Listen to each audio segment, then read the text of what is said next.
Hello দর্শক শ্রোতা, সকলকে ভালোবাসা ও অভিনন্দন জানিয়ে আজকের বিশেষ ভিডিও সেটা হচ্ছে সরিষা চাষের উপরে। কারণ এই মুহূর্তে সরিষা চাষের প্রায় ফুল আসার মুখে এবং কিছু ফল বাঁধা শুরু হয়েছে।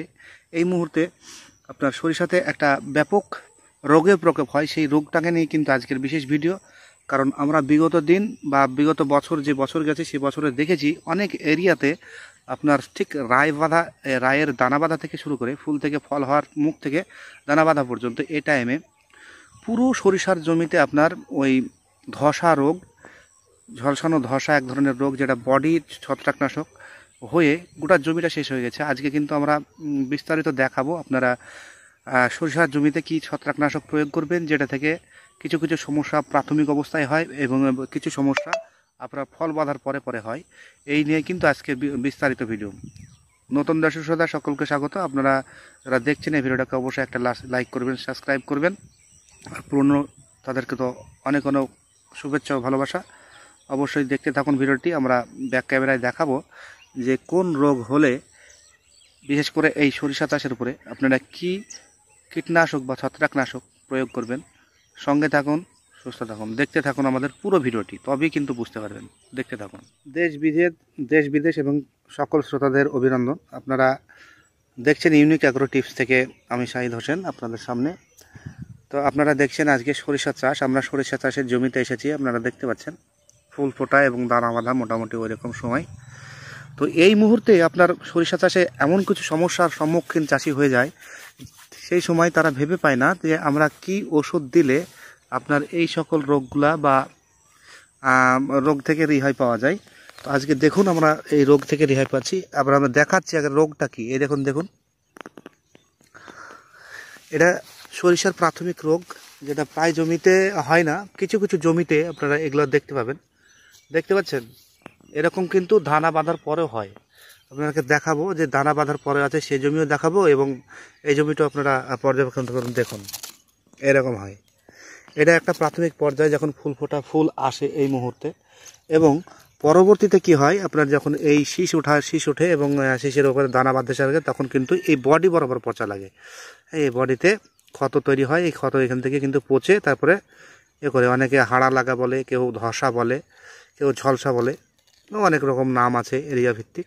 তো এইটার জন্য কি করবেন, আমরা প্রাথমিক এই রোগটার ঔষধ আপনারা ভিডিওর সাথে সাথেই বলে দিচ্ছি। সেটা হচ্ছে এইটা যে আপনারা কি করবেন, এইটার জন্য আপনারা সালফার ইউজ করবেন।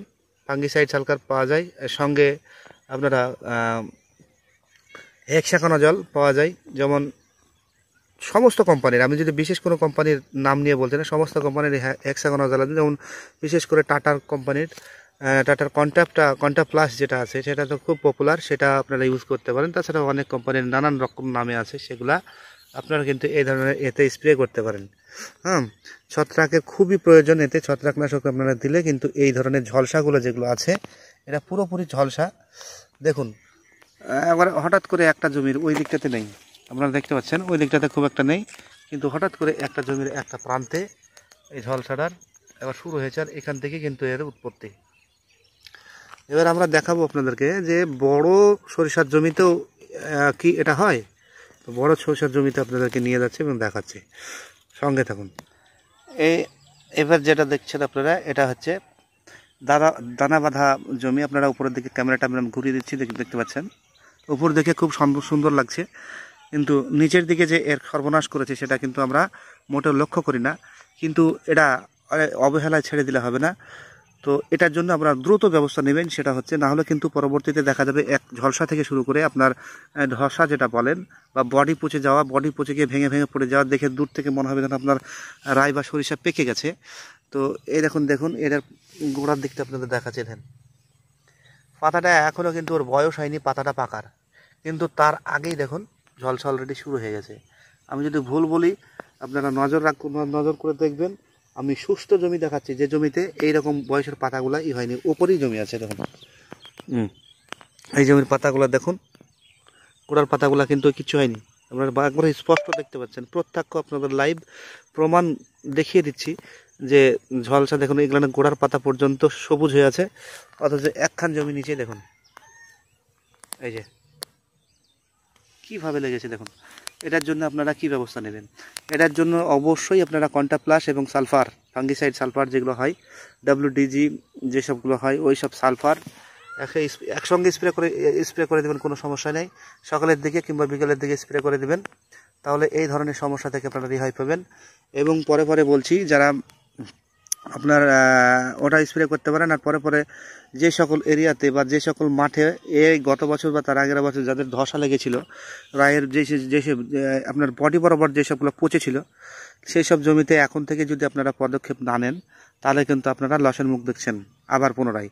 তার কারণ হচ্ছে, আপনারাকে এই অবস্থাতে ফল আসার আগেই, ফল বাঁধার আগেই আপনারা ছত্রাকনাশক প্রয়োগ করা শুরু করুন। কারণ একমাত্র এমন একটা ঔষধ, এই ছত্রাকনাশক বিষ, যে ছত্রাকনাশক বিষটাই একমাত্র আপনার পচা ধসা লাগার আগে স্প্রে করা যায়, কিন্তু কোনো পোকার বিষ আগে স্প্রে করা যায় না।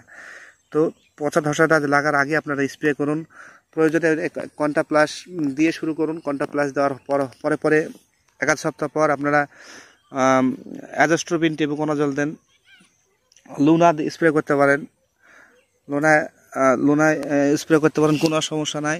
অ্যামিস্টার টপ যেটা, সেটাও স্প্রে করতে পারেন, কোনো সমস্যা নেই। এইসবগুলো যদি আপনারা আগে থেকে স্প্রে করে থাকেন, আর চেষ্টা করবেন সঙ্গে একটু মাইসিন ব্যবহার করা, কারণ মাইসিন খুব গভীরভাবে কাজ করতে সাহায্য করে আপনার এই বিশেষ করে ছত্রাকনাশকে। তো আপনারা অবিলম্বে এক্ষুনি সতর্ক হন। আপনাদেরকে যেটা বললাম এটার দিকে ধ্যান দিন, আর পুনরায় যাতে এই ভুলটা আপনাদের কাছ থেকে না হয়, এর জন্যই কিন্তু আমি অগ্রিম ভিডিও আপনাদেরকে বানিয়ে আপনাদের সামনে, আমরা আর বেশি কিছু বললাম না। যদি যাদের কাণ্ড পচার সমস্যা হয়, তারা কাণ্ড পচাতে আমি অ্যামিস্টার টপও দিতে পারেন, অ্যাজোস্ট্রোবিন টেবুকোনাজল যেটা, সেটাও দিতে পারেন, স্প্রিন দিতে পারেন, কিংবা আপনি দিতে পারেন নাটিভও দিতে পারেন। এই সকল ওষুধ যেগুলো কাণ্ড পচার জন্য, সেগুলো দিতে পারেন। আর এমনি যদি এইরকম খোলা পচা লেগে থাকে, তার জন্য আপনারা সরাসরি ওই ছত্রাকনাশক হেক্সাকোনাজল যেটা, কন্টাপ্লাস, সেগুলো দিবেন, সঙ্গে অবশ্যই সালফার দিয়ে দেবেন, তাহলে এটা থেকে মুক্তি পেয়ে যাবেন। দর্শক শ্রোতা, আজকের ভিডিও কেমন লাগলো? খুব যদি আপনাদের ইনফরমেটিভ হয়, অবশ্যই আমার ভিডিওটা একটা লাইক শেয়ার অবশ্যই করবেন। আজকের ভিডিও এখানেই শেষ করছি। সকলে ভালো থাকবেন, সুস্থ থাকবেন, ধন্যবাদ।